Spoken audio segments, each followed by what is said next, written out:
Hi guys, it's George from P&P. We'll do your handover video on your Elddis Firestorm. So we'll start under the bonnet.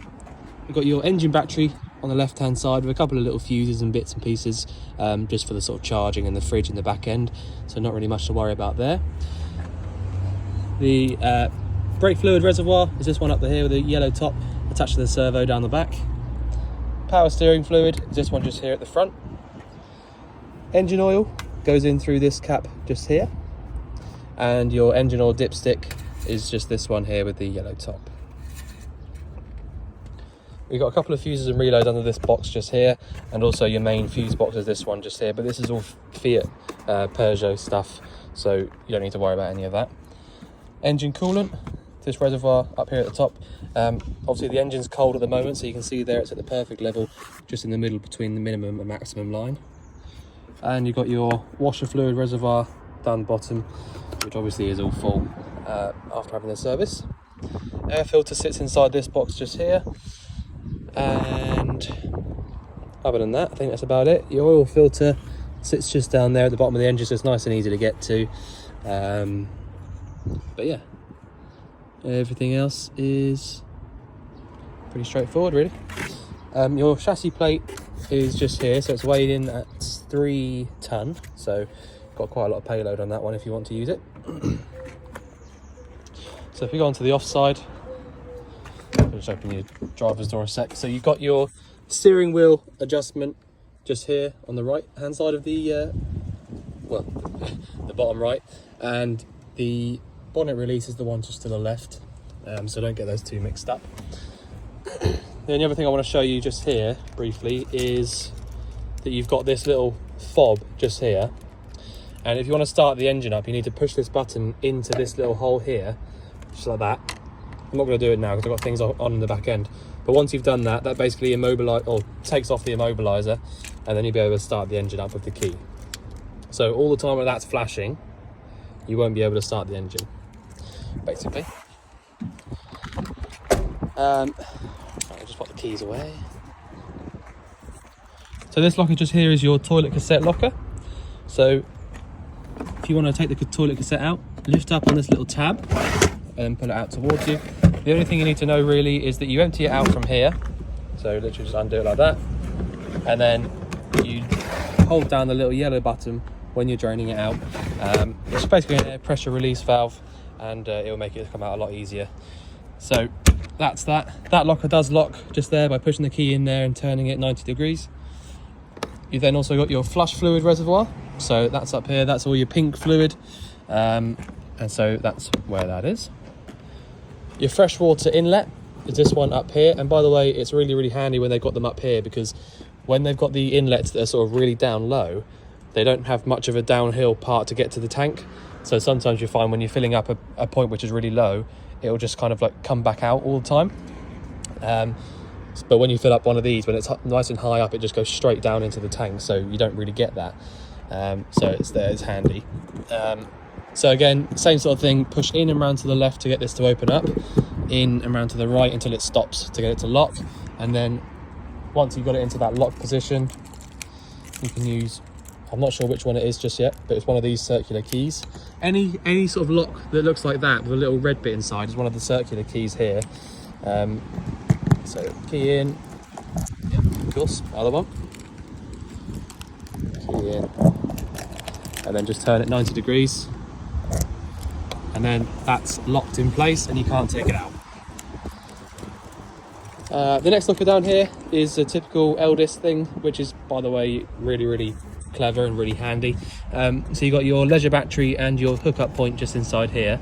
So basically when you put a hookup cable into here, which obviously will give you access to using all your 240 volt sockets and things like that, you've also got this little slit in the locker itself, so you can hook it up, run the little cable down there, and then close this locker up completely and lock it with the hookup still attached, so you don't have to have it hanging out on the outside so no one can take it off or anything like that. You can literally pop the hookup in, close this locker up and lock it with the hookup still attached. So it's just really, really handy to have that.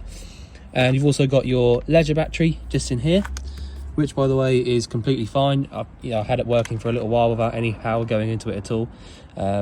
don't worry about these two wires just here. I've tidied them up. You see they go through into the van there. I've tidied them up on the inside, so you can't sort of, you know, nothing's going to happen. They're not actually attached to anything.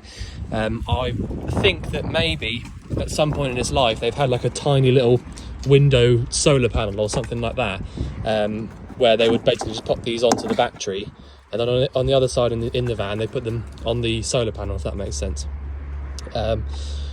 So, you know, I can't tell you exactly what they would have been for, but I would imagine it probably was for that.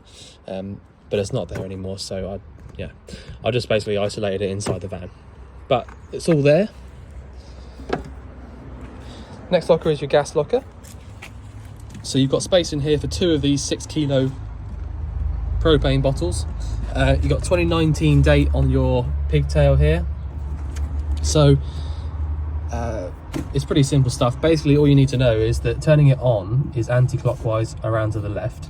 And as a bit of a tip, when you come to the campsite or when you're at home, wherever you want to use your gas, if you turn it all the way on so you can't go any further like this, when you come back to turning the bottle off, because there is a little thing on the top that tells you, but when you're at this angle and the bottle's just in here, you can't actually see it.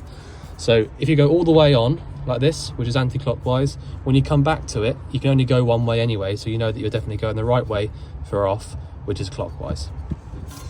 You don't need to worry about any of this stuff back here. This is your regulator, and the bit below there is just our test point for checking if there's any gas leaks or anything like that. So that's all good. So you've got 2019, so you've got till 24 to replace that. So I'll leave that on for the minute because we've got a few bits on in the van.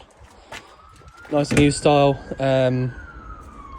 bike rack. So it's an Omni bike rack. Everything's there if you want to use it. Sorry about the noise. So your diesel filler point is this little bit just here. So push it on the left hand side of it and it'll open up like that. Ignition key goes in there to open that up. I don't think there's anything to show you inside the passenger door. The batteries, like I showed you, are on the outside of the van. They sometimes sit underneath the seats, but obviously it's nice and easy, much easier to get to them when they're there on the outside. Fridge vent, so these ones just here. So I've got your fridge lit up on gas at the moment, and I can feel a little bit of heat coming out through this top right hand side, and that's always to sort of double check that it's definitely lit up. Wastewater drain is this one just down here. It just sits into a little clip just here. So basically when you pull it out of this clip like this, it'll just hang down, and then you can open it up just here on the end. See, it's closed at the moment. And if I just pop that back in, probably there, that just sits in like that, and that's it. And the last bit is your boiler vent, is this one just here. I've got the boiler lit up at the moment. So again, same kind of thing. If you want to double check that it's definitely lit, you can pop your hand over the top left or right hand side here, and then you'll feel some heat coming out from there. So that's that. Right. So in the cab, it's all pretty straightforward. You've got a single din Kenwood head unit, sorry. So you've got sort of a source button down there, so you can change it over to, well, I'm not sure what really, I'm not really 100% what it might have, but it's all there if you want to use it. 5-speed manual gearbox. Reverse, you need to use this little lever at the back, and it's over up to the top left. Hazard lights are just there in the middle. Heater settings just underneath all of that. Lights are on the left hand side, just there on the end of the stalk. You've got electric adjusting mirrors, which works off that little switch just down there, and electric adjusting windows as well. You have also got this little cover down here, which is for your boiler vent on the outside, which I just showed you. And there is also a fire extinguisher down there, but I have failed it on your hab check because that's completely the wrong place to have it, obviously. You know, if there was a fire in here, that's not really very handy having it in there, so that's that. Fridge down here. So you got the fridge, it works on 3 different ways. I've got it lit up on gas at the moment, which I'll show you how to do first. So basically you've got this little peephole down here, and I'm not sure if you'll be able to see it, but there's basically a little gas flame in there. and it's literally as simple as you've got a little piezo igniter here. So when you press on that, you basically send a spark down to the burner. And the only other thing you need to do to actually get it to light up is turn this dial to the left like this, so that it's in line with one of the gas symbols, and then push in and then press the piezo at the same time. So I saw it light up there, and I'm not sure if you can see it or not, but there is a nice little blue flame down there. Let go of this once you've got it lit up, and then if I just change over to the little zoom one, you can just about see down there a little blue flame. Sometimes when you've had the fridges on for a little while, you can struggle to see that actual flame because they get like a bit condensated on the inside of the screen. So if you sort of aren't 100% on it, you can go around to the back and double check it from putting your hand over that little right hand side like I told you, just to sort of double triple check. If you had a hookup plugged into the van, you could use it on a mains electric. So you've got this little switch just here. When the hookup's plugged in, it does light up really bright, so you can know definitely that it's working. And you can just basically leave this dial exactly where it is. You don't need to worry about that at all. So hook up in, I would advise you use it on the 240 volt. And if your engine was running, you want to use it on the 12 volt. So it's all pretty simple stuff. As long as you've got sort of got the hang of the fact that you can use it on gas if you haven't got any mains and you've only got gas. Use it on the mains if you've got a mains hookup plugged in. And if you start the engine up, you want to use the 12 volt switch just there. So I'll turn the gas off for now. So just turn it back over to there like that. And then that's the gas completely off. The only thing I will say about these fridges is that the fridge needs to be cold first before you start using it on the 12 volt when you're driving. Because when you start the engine up and change it over to 12 volt, you'll find that if it's not cold already, when you get to wherever you're going, even if it's a few hours driving, it still won't really be cold inside. The fridges are just a bit too big really for just a 12 volt switch to make it cold itself. But if the fridge is already cold, it will keep it cold really nicely. So it holds temperature basically rather than creating a cold temperature. So use it on the gas or the electric first, cool it down, switch it over to the 12 volt just for when you're driving. So that's the fridge. The cooker is all nice and simple.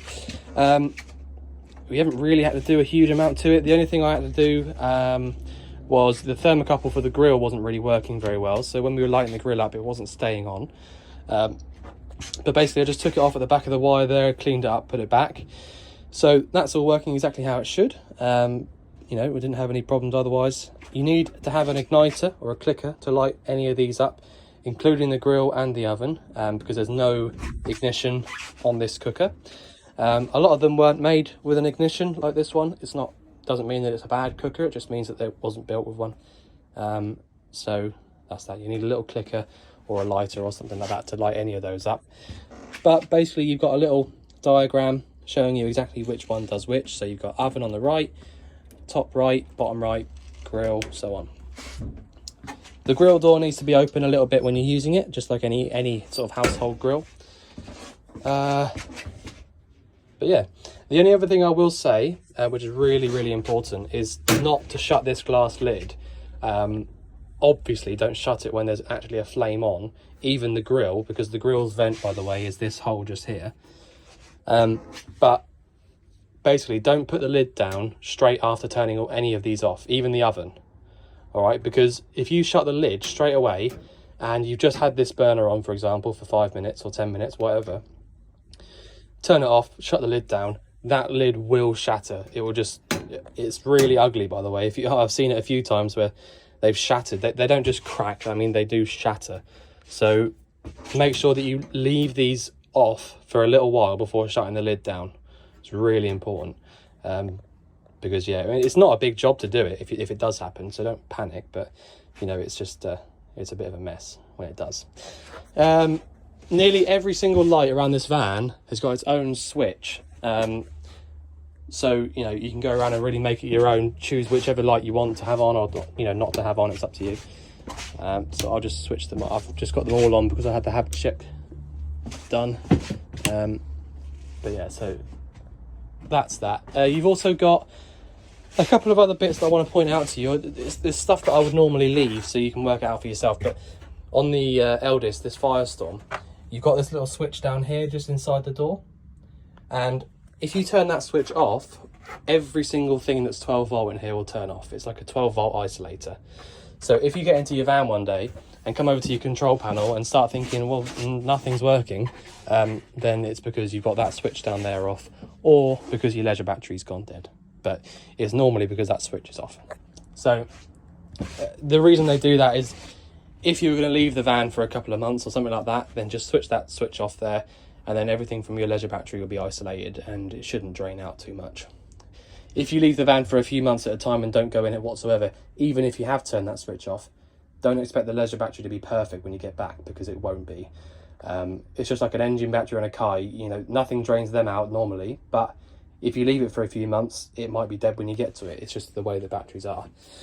If you don't put any charge into a battery ever, then it will just go dead, even if you don't use it. So yeah, isolator down there. The isolator switch for your bathroom lights is this one just here. So that's just there to the left of the wardrobe door. But yeah, so anyway, like I was saying, if you don't put a hookup into the van ever, you honestly will run into some serious issues, because when the 12 volt batteries, the leisure batteries, sorry, drain out, things can start to get a little bit confused around the van, like, you know, your control boxes and the fuse boxes and the power supply units and things like that. They all get a little bit sort of muddled up. So it's really important to keep on top of that leisure battery. If you can have a hookup into it as much as possible, it's really, really helpful. You know, because the charger will just basically keep that battery topped up to its peak sort of point. So yeah. Right, so I've shown you the fridge and the oven, so let's shut that down now. I'll show you the, I will get round to this control panel, by the way, but I just thought I'd show you the appliances first. So we've got your heater down here, so this is your space heater, and you can see a little flame down there in that little hole. So again, it's like the same sort of idea, a little sort of peep hole, so that you can work out whether it's lit or not. So these fires are so simple. You haven't got the fan on this one, so it's even more simple, and one less thing to sort of go wrong. You've got literally, it is exactly the same as the fridge. So it is as simple as turning this knob round to sort of, if you were starting from off, by the way, if this is starting from cold, turning this knob round to sort of 2 or 3, pushing it down whilst pressing this little piezo igniter, you know, a couple of times. So it is quite noisy. So when you press it down, that's the noise it'll make. And you basically just keep doing that when you're pushing it down on 2 or 3 until you see the little pilot flame come on just down there inside the hole. When that's lit up, you can then turn it around to sort of 5, 6, 7, that sort of number, and then let it up.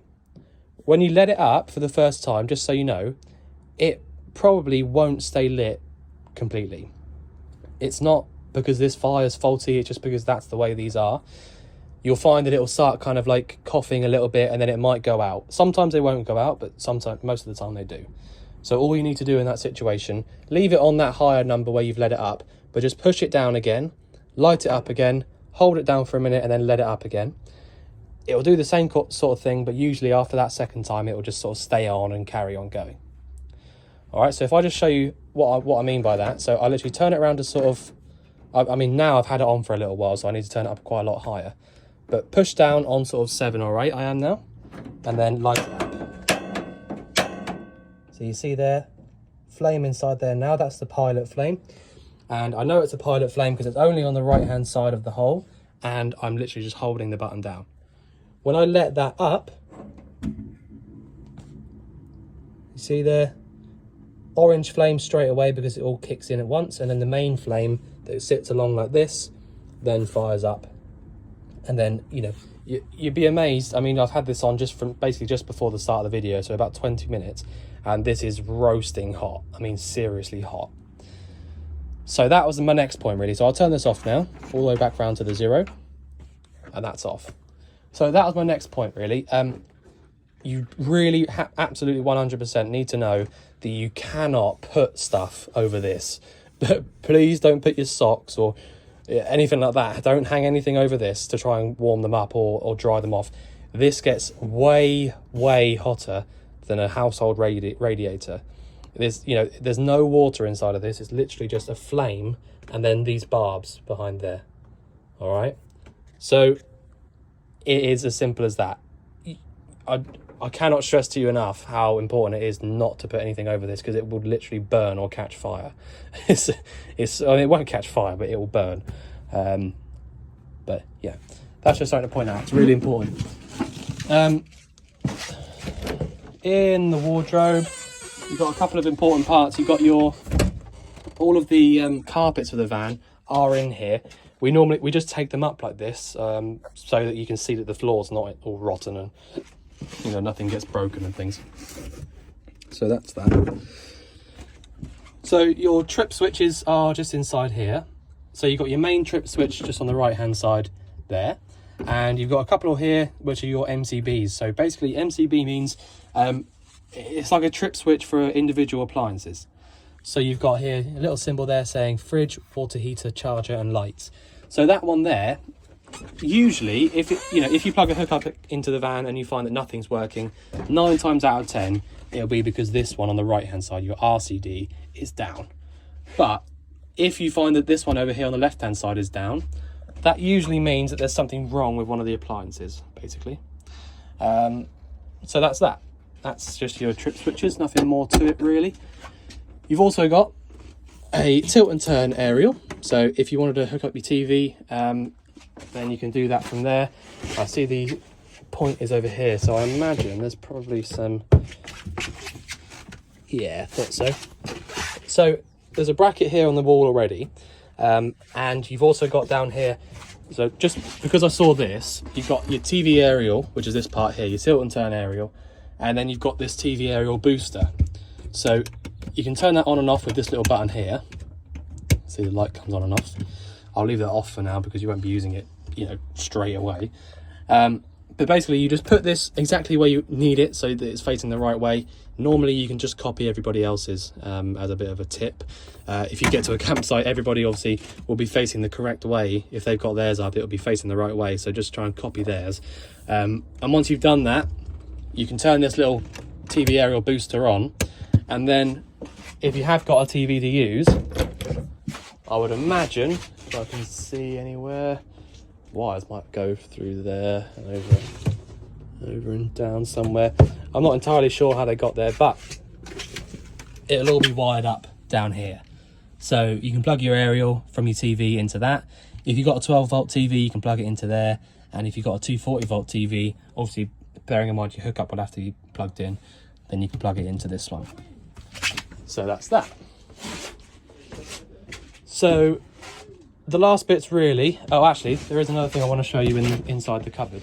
So if I just put this carpet back up there, you've got down here,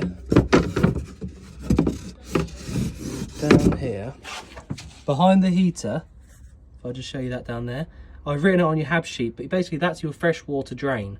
So it's basically just got a pipe that comes off the bottom of that little nozzle there and goes straight out to the bottom of the van.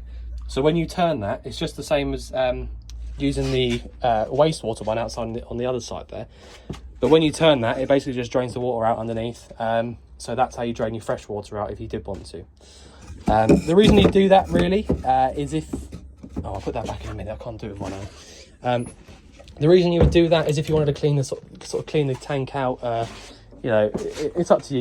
You don't have to drive around with it empty. It's kind of like a preference thing. Some people say that you shouldn't drive around with it full because it sort of affects your braking distance, and I suppose that is true because they are big tanks. There's about 100 litres in that water tank, so it's it is a lot of weight to be added on. But at the end of the day, they're commercial vehicles. They are built to take lots of weight, so it's kind of up to you. But yeah, right. So the last appliance I want to show you is your boiler, and again, like I said, I will get to this, but I just want to show you the boiler. So the boiler actually sits over here. Over here. So you've got a little yellow switch just down the back there. And if you lift that into its upright position, so it's vertical, you basically drain out all your water from your boiler. You've also got this little bit down here, which is your gas isolator for the boiler. So if you thought there was an issue with it, if you thought it was leaking gas or something like that, you can switch it off from there. So yeah, that's about it. That's all I wanted to say about that.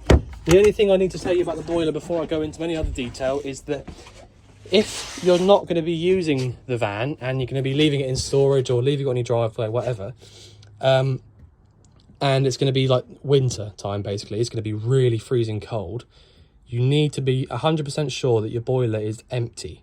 So you need to come in here and lift that little yellow lever upright so it's vertical and drain all that water out from your boiler. It's so important that you do that. The reason for that is that if you don't do that and you let it freeze up inside the pipes because it's already pressurized inside the boiler, it will literally just it'll freeze up, expand, and then crack all of the bits and pieces around the van, and it kind of makes a bit of a mess, and it's no good. You will find that you'll start getting leaks and things like that around the van, all due to the fact that the pipes cracked, basically. So that's that. That's really important to know that. And to actually use the boiler, you've got this dial over here, which is your ultra store. So basically, ultra storage is another word for heating the water up. It's just the boiler. So if I switch it off, all I did was turn the entire outside ring there. All you need to do is make sure that your power is on, so up to aux battery, and obviously make sure that your boiler is full, which I'll show you how to do in just a second. But literally choose your temperature, so you might want 60 degrees, and then just turn it around. It'll light up. That lit up straight away. And then, like I said to you, if you want to, if it doesn't light up, you get a little red light inside there next to the green one. But you can also double check it if you want to, like I do sometimes. Just go out to the actual outside of the vent there, pop your hand over, and you will feel heat coming out of it. So that's that. And if you want to use it on electric, which, it's not as good, to be fair, but if you want to use it, you can do. Plug your hookup cable into the van and press this button on like that. So that's it. The gas is the more efficient way of getting the water hot, to be honest. It's, if you have it, I mean, I've had it on since the start of the video, all right, and I'll just show you in a second. When we get over to the tap, there's probably hot water coming out of it already, so like half an hour. The electric side of it will take a few hours at least to actually get it warmed up. So just sort of bear that in mind. So the last bit really is your control panel. So it's the most simple control panel in the world, and that's a good thing. So literally all you have is a couple of dials up here, which I'll talk to you about in a second, but you've got this little switch on the right hand side. So if I switch it off, I go to the middle, because it's like a rocker switch, a two-way rocker switch. If I go down, the lights come back on, but if I'm in the down position there towards the vehicle battery, everything that works now, so all the lights, everything like that, all just comes directly from your vehicle battery, so your engine battery. Now, obviously that's not ideal at all, because you'll just drain the engine battery out, and then obviously you won't be able to start the van up. So I just don't get why they ever even thought about doing that. But so basically don't do that, because if you drain your engine battery out, you're completely stuffed, because you won't be able to start the van up. So either have it in the off position in the middle where all your lights will turn off, or up to aux battery. So that's your auxiliary, your leisure battery, which is the one that sits just down here. And once you've done that, you can then go around and start using all your appliances. The one in the middle, so actually if I just show you here first, so if you look at this gauge, you'll see there, if you look at the top gauge, and so you see there, it's volts, and it goes from 9 to 16. Where it is at the moment, so basically as soon as you turn this on, if I turn it off now, look, that gauge goes down to 0 because there's nothing being shown. If I go up to aux battery, it shows you how much power is in your leisure battery at that time.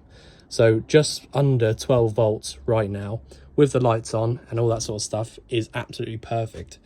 If you plugged a hookup cable into the van, that gauge would go right up to sort of 14.5 or something like that. All right, so that's that. The gauge that's constantly on is the top one, and it's showing you that you're about 12 volts in your leisure battery. if you push and hold on this water switch here, you then look at the bottom gauge, and that shows you that your fresh water tank is full. All right, so that's that. So anytime that you're not pressing any buttons and you're aiming towards a battery symbol, the top gauge is the one you look at, and if you push and hold on the water one here, you look at the bottom gauge, which says water. The other one is this pump one here. So you've got a submersible pump in this van, so that means that the pump itself only actually comes on and works when you pull the tap. So that's in the off position, so nothing will happen, but basically leave it on there. And then if you go to your tap, pull the tap open, and basically there's a switch inside the tap, and that turns the pump on. All right, so like that. And then if I go to the hot side, if I just feel, there you go, got hot water already. So literally, what was that, 25 minutes or something? I don't know, half an hour. So hot water there already. The sink drains out perfectly well, and I say it on all the videos, but just so that you know, these do not drain out like a household drain. They have to go, so if you imagine, this has to go down here along, or actually down and alongside here, alongside the fridge, all the way down across, and then down into the waste tank. So it's got to kind of go all over the place just to get to the tank. Whereas at home, it just goes straight down the stink pipe, and then that's it. So that's why they take a little bit longer to drain out, but that one drained out perfectly well. And like I said to you, I was going to show you how to fill your boiler up or make sure that your boiler is full. If you pull the tap here and the water came through, well, or the water didn't come through at all like this, then that's how you know that your boiler is empty. If you pull the tap like this on the hot side and the water comes out like this, your boiler is 100% definitely full. The reason I can say that is because the boiler is basically first in line for that hot side of the tap.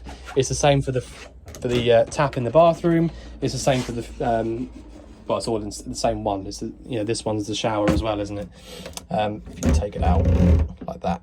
But so like I said, it's literally exactly the same. So pull the hot water side there. So you can definitely be sure that the boiler is full. But basically what I was saying was, the boiler is first in line. So if you poured the water through and nothing came through for a minute, that means that the boiler is being filled up. The only time you'll ever get water coming out through the hot side of the tap is if the boiler is completely full and it kind of like bypasses it almost. And it just comes directly through it straight to there. So that's one way of absolutely definitely knowing.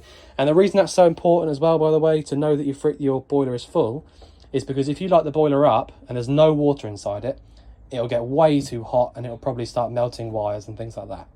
So it's really important. The boiler is the most expensive part in this entire van. I promise you, they are so expensive, and it's not a very big job to replace them. But obviously you don't want that to happen. So really try and look after it as best you can. But all you need to do to look after it is do what I say about the draining it out if you're not going to be using it in the winter, and making sure that it's full before you try and light it up. All right. So that's really important. The last thing I want to show you is that you've got your toilet cassette locker down here. Not locker, but your toilet cassette. So it's all pretty straightforward. You've got your flap that opens up down here. So do whatever you need to do in the toilet. And then when you want to empty it into the cassette, open the flap. That empties into the cassette. And then make sure that you close it back over. Really important to close it back over, because if you don't close it, you won't be able to take the cassette out from outside. And the flush is absolutely straightforward. No pump involved, so nothing to sort of go wrong or anything to sort of play up. All you have to do is make sure that you've got fluid in the actual container, the reservoir that I showed you, and then lift up and down on this, like that. All right, and that's how you get your flush fluid. And so just literally drain that back out into the cassette, and then make sure that you close it back. So, main things to point out really, absolutely 100% make sure that your gas is switched off before you start trying to drive. Make sure that your power's off here in the middle, so you literally switch that down one. So that's where your power off. Make sure your windows are shut and completely latched over. I would definitely advise you not to drive with this open as well. I mean, that might be self-explanatory, but I have seen it before where somebody drove it with it open, and when they smash down, they have got these kind of little rubber bits to sit on, but they just shatter. Again, it's the same sort of thing. They just break. So make sure that you have that down before you start driving. The fridge has got its little latch just here. So if you open it up like this, you can either do it two ways. You see there's two holes there. If you're not going to be in the van for a little while, that's another thing, really important thing. If you have it shut and lock it over and it's completely tight shut position, where that's the kind of way that you'd have it if you were actually using it and keeping it cold. But if you do that when there's nothing in it and you're not going to be using it for ages, the smell that comes from these fridges is unbelievable. So you've got this little vent one here. So you see there, it sort of went into the second one, and you get a bit of a gap. So that stops that fridge smell sort of building up over the months if you're not using it. But for the most part, obviously, you just want to leave it in the complete closed position. Make sure that all your appliances are off, so all your gas is off like that, or your boiler's off, all that sort of stuff. You don't need to worry too much about whether the boiler's full or not before you start driving. But yeah, that's about it really. I think I've shown you everything I can. If there's anything else you think I've missed, or anything you want showing over again or whatever, just let us know. But otherwise, I look forward to seeing you soon to collect your van. Thanks very much.